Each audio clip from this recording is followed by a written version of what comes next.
Now, for those that say, I'm not doing social media at all, LinkedIn's not, you don't have to have LinkedIn to have a great professional career. You don't have to, but I will tell you the numbers bear it out that there are 61 million decision makers on LinkedIn, and that's managers and CEOs, people that are doing the hiring and the firing. So, yes, LinkedIn has its bad, with any social media, it's a social media platform. There's its riffraff and BS that goes along with it, and politics and all of that stuff. But if you approach LinkedIn kind of like mom taught you, if you don't have something nice to say, don't say anything at all. And if it's not something that's in your line or in your train of thought or the way your belief system, your values, just keep scrolling and use the platform for the good it can do you and ignore the rest. Welcome to the Leading with Vulnerability podcast. I'm your host, Yuma Barnett. I hope everybody out there is having a great week. I know we're having a great week here. I've got some phenomenal guests lined up to come on over the next couple of weeks. We're just working through some scheduling stuff. Really looking forward to getting them on there and having some more conversations. But today, I'm going to do something a little bit different. You're stuck with me again today. Don't turn it off and change the channel just yet. Hear me out for a second. I think I got some very valuable information for you today. We're going to talk a little bit about LinkedIn and everything behind LinkedIn and how LinkedIn can help you in your professional life, in your personal life, and just how to leverage LinkedIn in the best you can to help you out in any phase of your career. Now, when I said LinkedIn and talking social media, again, don't shut it off. Don't run away. I know some of you out there are probably the types that don't do any type of social media. You're not doing the TikTok dance challenges or the Instagram reels, and you stay as far away from social media as possible. And I fully understand that and get it. But hear me out here on LinkedIn. LinkedIn's a little bit different. LinkedIn can do a lot of things, a lot more things than I think some people realize. And even if you don't ever plan on setting up and using a LinkedIn, maybe you know somebody who's in a middle of a military transition or a life transition and going out there to look to start a career or to network or to do some additional learning. LinkedIn is a great resource for that. And you can hopefully, with what I'm going to tell you, you can kind of point them in the right direction and give them a little bit of a little bit of knowledge about the LinkedIn platform. Um, I'm not a LinkedIn expert, but I have had quite a bit of formal training on the LinkedIn platform. And when I first had my LinkedIn, the only way to describe it would be as hot garbage. It was pretty bad.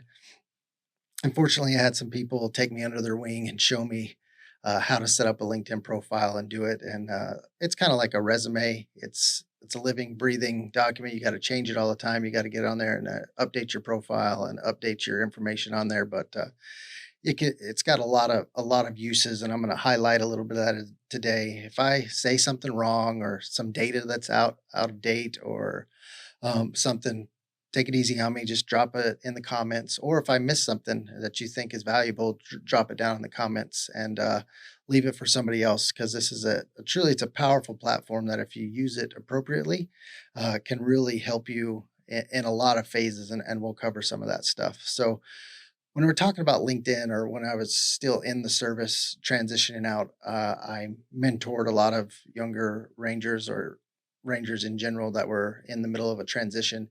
And LinkedIn was one of the first things I asked them if they had an active LinkedIn profile. And I usually got the same kind of questions initially if somebody didn't have a profile. It's what is LinkedIn and how can it help me?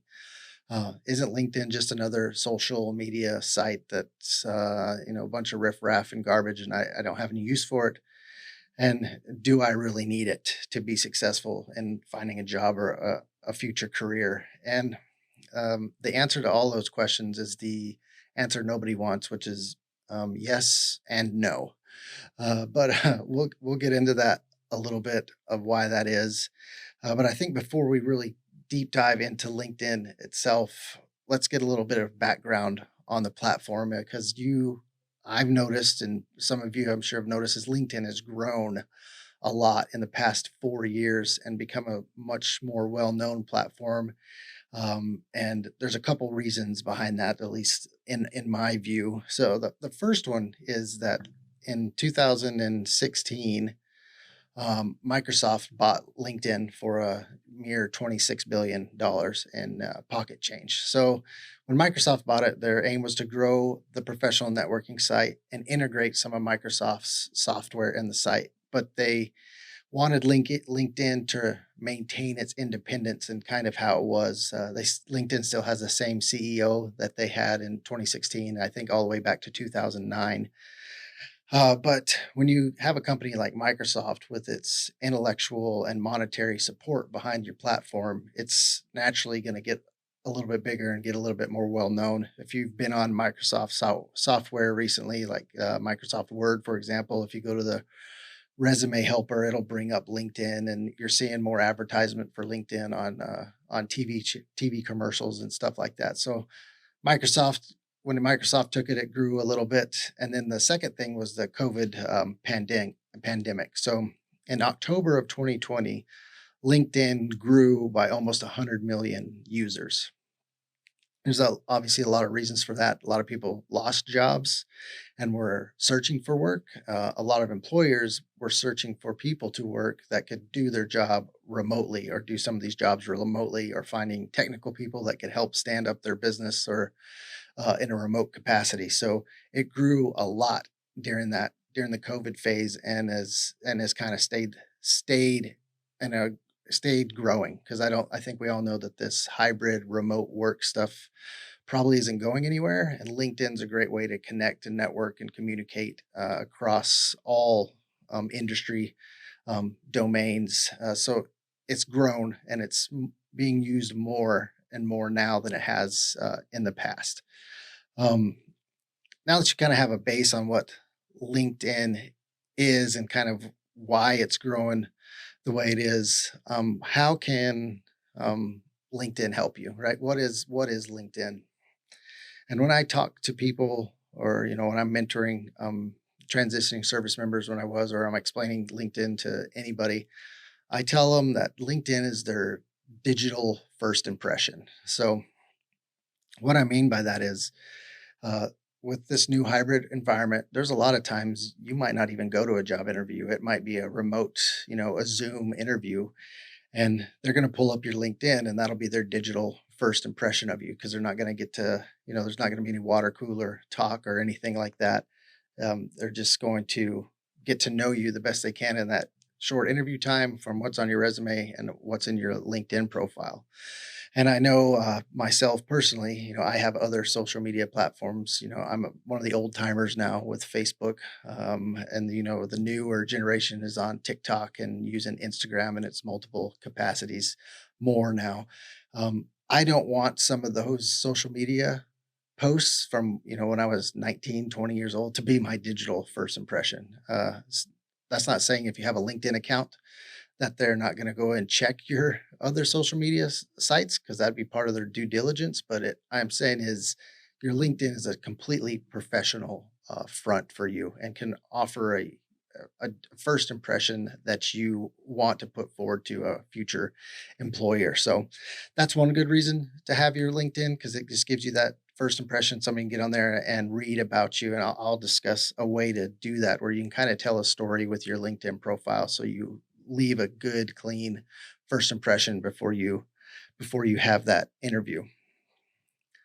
Another thing I often hear when I'm talking to people is the social media. They're not on social media. They don't have anything to do with social media. They don't want to touch social media, and I understand that. Um, and with LinkedIn, it's one of those things. It's better if you use it and use it correctly and set it up correctly. And if you're not going to use it, don't set up a profile and not maintain it. An incomplete LinkedIn profile will actually do you more harm than good. If that employer goes to get that first impression of you, and they go to your LinkedIn, it's not set up at all, has no picture, has no information, and you're you're applying to be part of the communications department or the marketing department, but you haven't even marketed, taken care of your own digital footprint. Why would they hire you to take care of theirs? So um, if you're going to do it right. If you're not going to do it, just don't do it at all. Don't set it up. Don't leave it out there and not monitor it. Now, for those that say, I'm not doing social media at all, LinkedIn's not, you don't have to have LinkedIn to have a great professional career. You don't have to, but I will tell you the numbers bear it out that there are 61 million decision makers on LinkedIn, and that's managers and CEOs, people that are doing the hiring and the firing. So, yes, LinkedIn has its bad, with any social media, it's a social media platform. There's its riffraff and BS that goes along with it, and politics and all of that stuff. But if you approach LinkedIn kind of like mom taught you, if you don't have something nice to say, don't say anything at all. And if it's not something that's in your line or in your train of thought or the way your belief system or your values, just keep scrolling and use the platform for the good it can do you and ignore the rest. Besides, and that stuff's kind of rare that I've noticed on there. Most everything's really professional, but at the end of the day, it is social media. But there are a lot of people on there that are decision makers and recruiters and hiring managers that are on LinkedIn, and it's just another tool in your toolbox to help you out. And that's what it is. LinkedIn is a tool, and just like any tool, you have to apply it appropriately to the problem. When I think of LinkedIn and its tool, a lot of people just think it's a professional social media site to present a professional front on social media. It's much deeper than that. I think of LinkedIn as kind of it's a Leatherman. It's a Swiss Army knife. It's got multiple facets to it that you can utilize to better yourself, to position yourself better in the job market, and just use it as a lifelong learning platform. There's a lot of things in LinkedIn besides just the social media aspect, and a few of the things that you can do with LinkedIn, a few of the reasons that you can have LinkedIn is, number one, you can build your personal brand, and there's always a debate going on if you need a personal brand or not. uh, uh, you do have a personal brand, like if it's digital or if it's analog, right? There's a train of thought or a thought that goes behind your name. So it's a great way to build your personal brand outside of your normal channels or your normal circle. More people can see kind of your that professional side of you and your professional personal brand. Um, Number two is LinkedIn has a very powerful search engine. A quick example, if you are interested in becoming a microbiologist, and I'm not sure why I picked microbiologist because that's the farthest thing from my wheelhouse, but let's just say you want to be a microbiologist.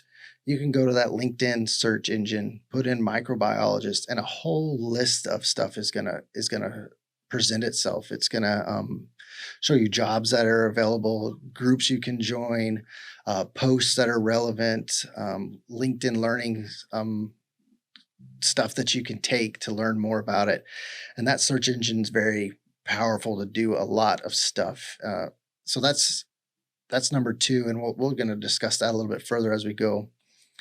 It's a great way to build a centralized Rolodex of your contacts. So the days of having the actual flip Rolodex, some of you probably don't even know what I'm talking about, are gone.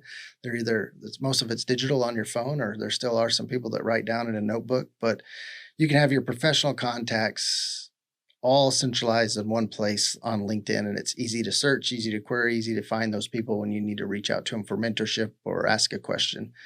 That's number three. Number four, learning and researching news in a targeted industry. So if you're a LinkedIn premium member, you have access to LinkedIn Learning, and that's where the learning aspects comes in. And if you're in the military or a military spouse, you can get a free year of LinkedIn Premium. Google it. Just Google military free year LinkedIn Premium. It'll take you to it. They'll validate that you're in the service, and you'll get a free year. And when you use LinkedIn Learning is a great way to explore career fields of interest. I used it when I was finishing my undergraduate studies and I was taking a change management course. I took some change management courses on LinkedIn Learning just to gain different perspectives. There's thousands of courses and stuff. You could use it to brush up before you go to an interview, just to re-blue yourself on some things. And you can do a lot of research in an industry on LinkedIn through the news and news articles and everything that gets published. So it's a great resource for that, especially that year that you get for free as a service member. And the fifth one is networking, which is pretty self-explanatory. I spoke about this a little bit last week. You can't just go on there and connect and click with as many people as possible. I mean, you can, but just like everything in life, you should do it with a purpose and an intentionality behind it. So when you're connecting, a great way, again, to use that search bar is if you're in the service and you're thinking of transitioning out of service and you want to go into the FBI, and this is a real case scenario. I had a ranger that was thinking about transitioning and wanted a career in the FBI and didn't really know where to go educationally or who to speak to.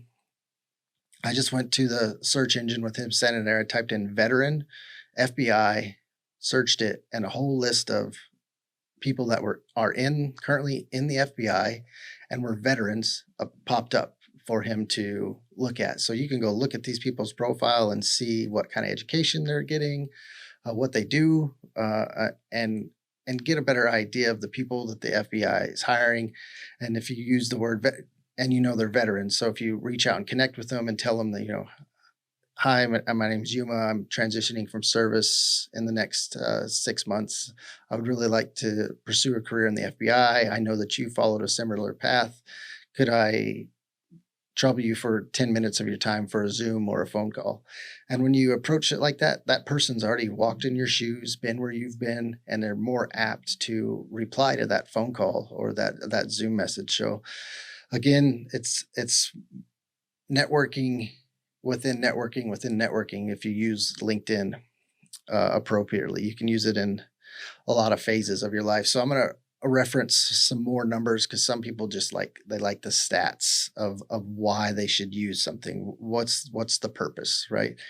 And I found this. It's a December 2021 article from findstack.com, and it's got a whole list. I picked out 5 of the reasons that they had on there that it's good that you should have a LinkedIn profile. And number one, it has 700 million members.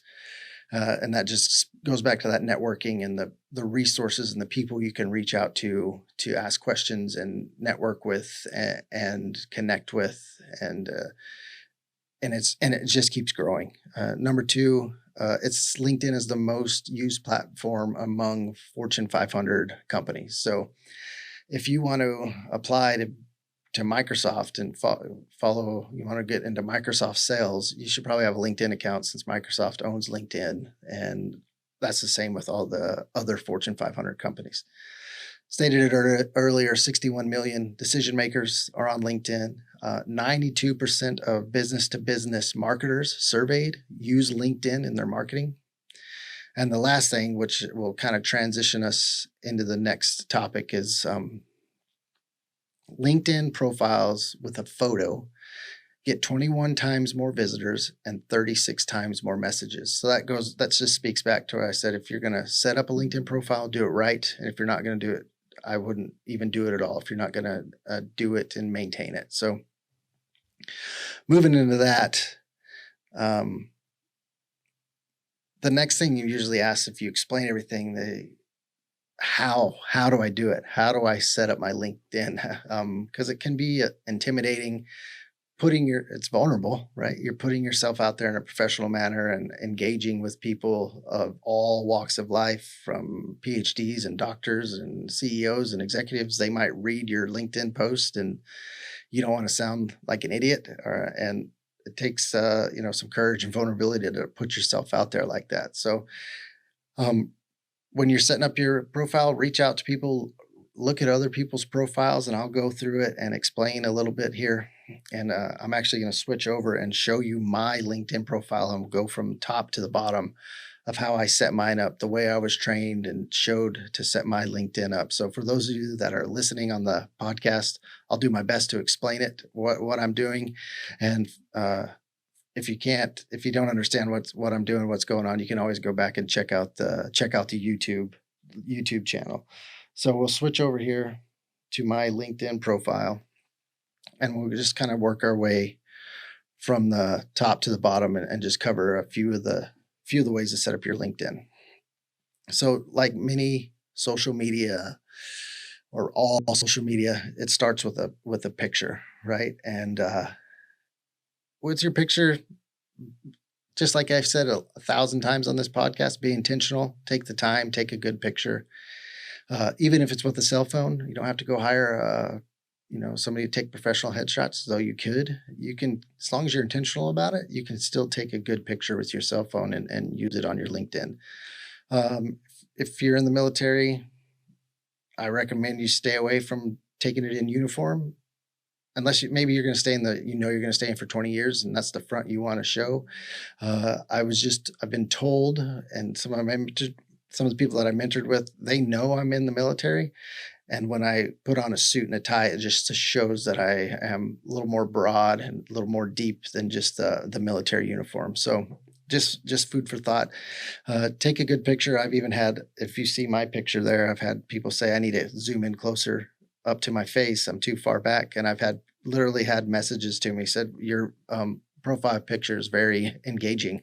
And that's why I wanted to connect with you. So just be intentional about it. Take a good photo. And then on your banner photo there, again, everything from here on your LinkedIn and your transition has to do with storytelling and how you tell your story. So I went about building my LinkedIn to where everything can be a story. I used to have some other picture up there on my banner where it says climb mountains. I got your nice water cooler motivational photo there, but there's a story behind it. And I'll tell you quickly, because I had somebody ask me, where was this photo taken? And it's actually was taken in New Mexico on a mountain that I looked at for 20 years out my window. And I always said to myself, I should go climb that mountain. And I would go home on leave and look at that mountain and go, man, I should really climb that mountain. And I finally, one leave, my wife and my oldest son, we went and climbed that mountain. Or on top here, we took the picture, and it's a story I can tell about you never given up, and you can always achieve your goals, even if you've walked past them 1,000 times. So it starts to build your story as you go, and you go down here, this part right here where the name is, that's your intro. Bottom line up front, you could put a bevy of things in there, but it should look something like this, kind of bulleted out, separated, thought-provoking, and again, can lead to a story. I started the Barnett Multimedia podcast host, storyteller, and retired ranger. I could tell a story on each one of those.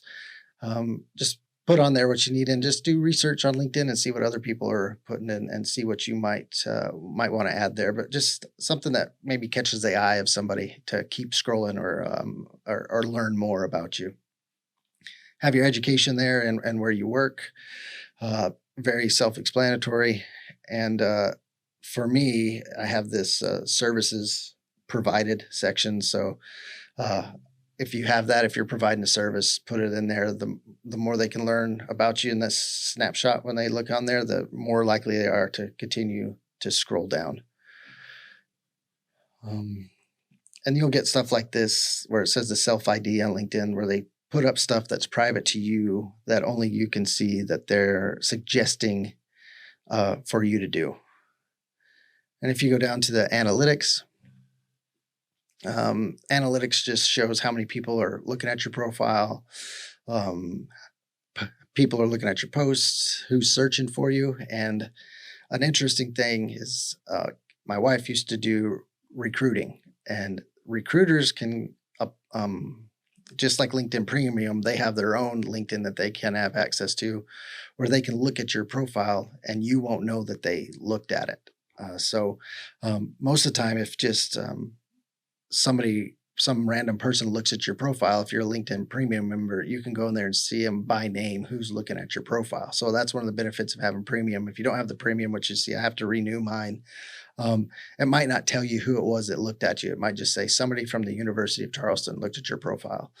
But recruiters can go back in that and look at your profile without you even knowing. So just something interesting there, and it just kind of shows. It just shows, like it says, your analytics of what you're doing on LinkedIn. Your resources. You, if you have it available to you, you could have this creator mode. Creator mode allows you to focus and highlight your original content on your profile instead of distracting visitors with your work experience selection. So that's directly off of a LinkedIn site where I pulled that. And it's a way to establish your voice on LinkedIn to get more followers if you do content creation stuff like I do. And you'll go from connect with this person to follow this person. The way I understand it, I haven't turned mine on yet. My network explanatory shows your network because your connections, activity.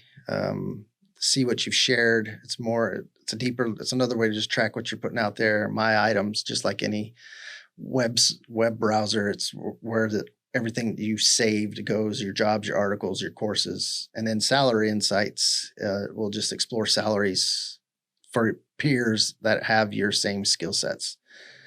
And then you get down to your about portion, and this is where I had a massive amount of help. Mine was very military written when I first did it. As a matter of fact, I think it was straight off of my evaluations. I just cut and pasted it in there, which is not what you want to do. Again, it's about storytelling. It was almost immediately after I changed this, I had 2 or 3 people connect with me and they referenced it. I read your about section and I was interested, and I think you're somebody I'd like to connect with. So it makes a difference. And it's weird when you're using the words I, and because we're not good at using I and talking about ourselves, but it matters. It makes a difference. And then just the way it's set up with the spacing like this, I used to have it all blocked together, and that's hard to read. We are in the environment now where everybody wants their information instantly and does a lot of skim reading. And this makes it easier for people to read and pick out things that might catch their eye. Like if somebody's reading this, if it's all clumped together, it's harder to understand, but with it spaced out, you can see 75th Ranger Regiment. That might intrigue them to read more. Or the word passion. What's this guy's passion? Just make it as easy as possible for the person reading it to read it. And as soon as I made the changes, I could tell and I could see it from the people who were connecting with me.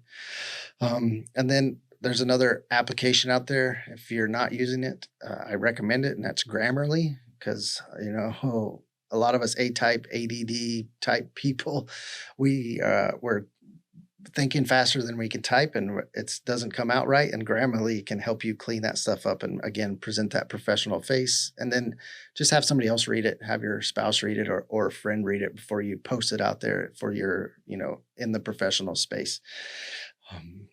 That brings you down to the featured portion. And this is where you can add a website. If you have a website, if you've been published, you can put that stuff there. So you see I have my website for the multimedia company, and then the YouTube channel for this podcast.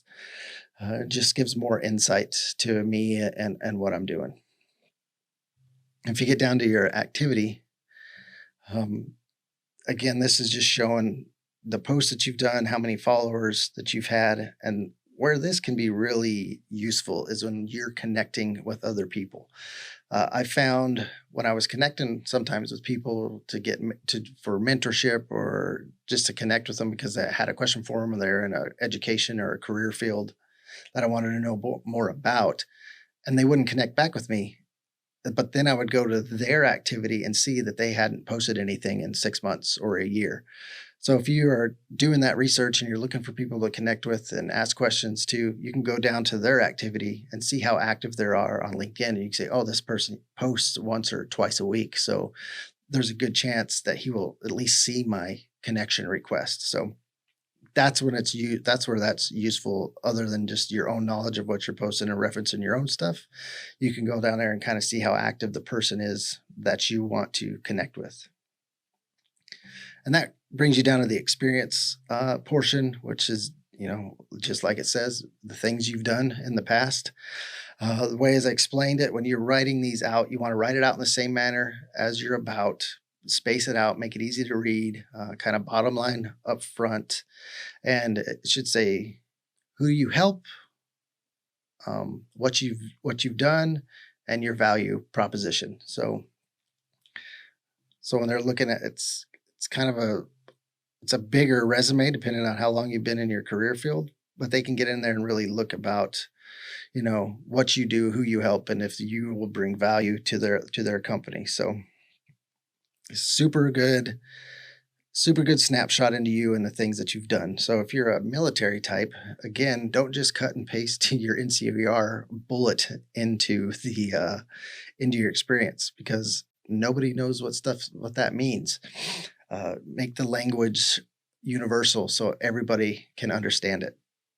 And you'll see in mine, I have some videos in there. So if you, at the time I took this training from the professional LinkedIn trainer that gave us the training, if you had videos attached to your experience section here, you fell in a 2% category of all users on LinkedIn. So think about those 700 million, you fall in a 2% category that added a video. And as you know, everything falls in ones and zeros and algorithms, and you go into different bins and piles to who you're following and what you're seeing, what you're reading. It's just another way to help you stand out on the platform. And if it was simple for the Ranger Regiment, because I spent time as a Ranger, I went on the YouTube and took the Ranger, what's a Ranger video, and embedded it in there. So it might answer some questions for some people. So go in there, take the time, go and use my profile, read other people's profiles and see what they're saying in their experience and build yours around it. And I left one of these in here intentionally to show you Special Operations Platoon Sergeant. Now, platoon sergeant for a 40-man Ranger platoon, responsible for training, career management, and preparation for combat for 40 people. That's all I did. 27 months as a platoon sergeant. That doesn't mean anything to somebody who doesn't have a clue what the Ranger Regiment is, what the military is. So you got to get in there, and again, just what you've done, who you help, and what's your value proposition, and show them that in that experience category. That'll bring you down to your education part of your profile. Get back up here. Self-explanatory. I went to the University of Charleston. Volunteering. So add your volunteer work. I was one of those that I didn't have this on there for the longest time. And I had it explained to me in a very relevant way why to put the volunteer experience. So, it says there I coach youth sports, and I'm on the nonprofit board for our community for the sports. If I had a person, because I didn't have it on there, said, what if you're in a job interview and it's down to you and one other person, and they look on your LinkedIn profile and they're trying to compare and make a decision, and the person who's making the final call was impacted in a great way, influenced by his youth football coach. And he sees that you are a youth football coach and you're spending time outside of work to help in your community, and the other person doesn't have any volunteer experience. You might get the job based off of that. Now, hopefully you didn't have a terrible experience with his youth football coach and it works not in your favor, but that's where you can connect somebody with on an emotional level that you didn't intend for it to happen. And it just shows that you're more broad than just, I did my time in the military and I went home. It shows that you're engaging with the community and doing things, or whatever volunteering you're doing. So make sure you put it on there. Skills. You can go in there and pick skills. You can go take the skills quiz. So I took like the Adobe Premiere skills quiz, and I'll show you what it.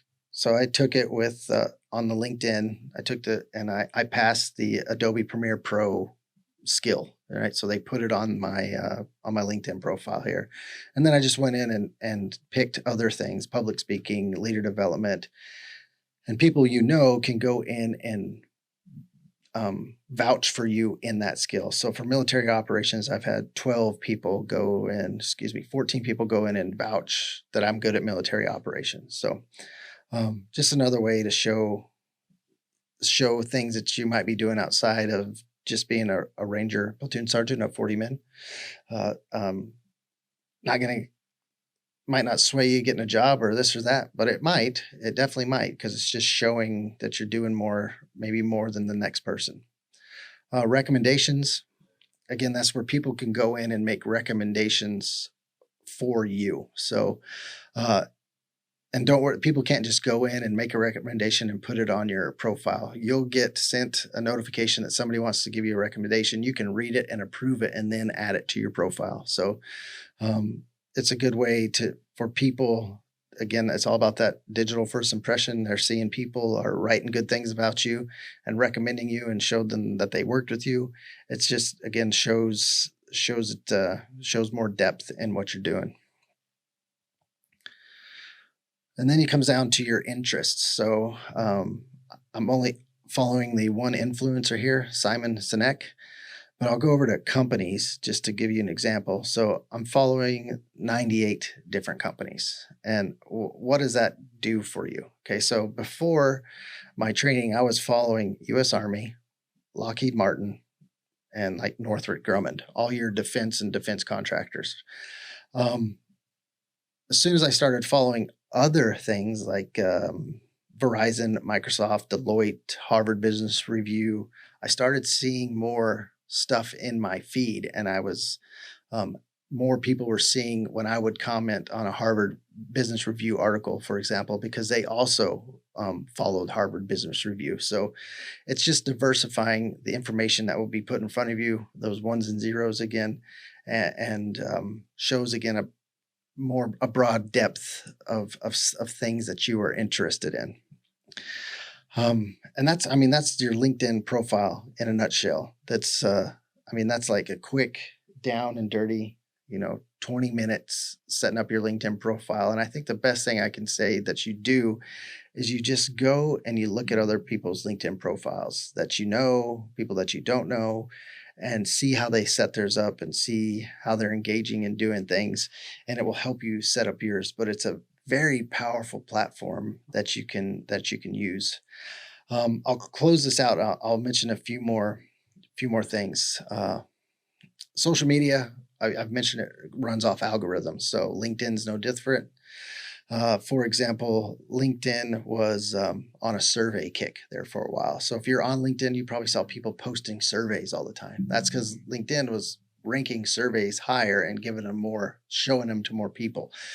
So it really ticked some people off. They were tired of seeing some of the surveys were a little ridiculous, but it was a way that they were, they're messing with their platform as well, trying to grow it and make it better. So they will change algorithms and put things and do things differently. And that's the same with any social media platform.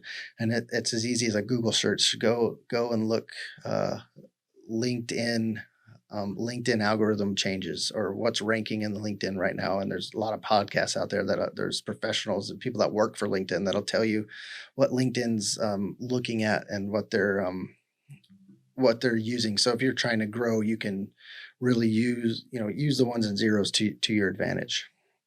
As far as posting goes, if you're going to be on LinkedIn, you need to engage, right? And there's a lot of levels of engagement. You'll see people who engage every day, twice a day. You'll see people once or twice a week. And I've always been told the sweet spot is once or twice a week. If you don't want to put yourself out there a lot, and there's ways to engage is you can comment on other people's posts. You can share other posts. And I tell people the simple way to kind of start getting into that is if you read an article in Harvard Business Review that resonates with you. Share the article in a short blip of why you like that article and share it. And that's a way to engage, right? And use it because it's kind of like the YouTube algorithm. If you don't post consistently on YouTube, you'll fall to the bottom of the algorithm until you post again and they'll bring you back up. So it's the same on here. If you're not using it consistently, I've noticed when I've taken, a little bit of a social media break before, I haven't posted for a week or more. When I do that next post, it might not get very many views or very much traction. So post on there and make sure you engage. And engaging does more than just keep you up in the algorithms. It shows that you're actively participating in the conversation. So that's where Grammarly comes in and helps me out so I don't look like an idiot when I make some of my posts, even though I still do from time to time. But you need to get in there and post and share and comment once or twice a week. And it's vulnerability. It's putting yourself out there, but it's good. It's good practice. It's good reps and starting the conversations. What do you post? People are always like, what do I post? I don't know what to put. Put anything. Some of my highest, my best posts, my most viewed and liked, and all that posts were personal posts, or I posted a picture of my daughter and I go into a baseball game. And you can post that stuff on LinkedIn. I just wouldn't put. I wouldn't just. I would say diversify what you're posting about. Professional, personal. Ask questions. Ask for help. Find a balance in what you're posting, what you're sharing, what you're doing. But don't be afraid to put yourself out there. Right?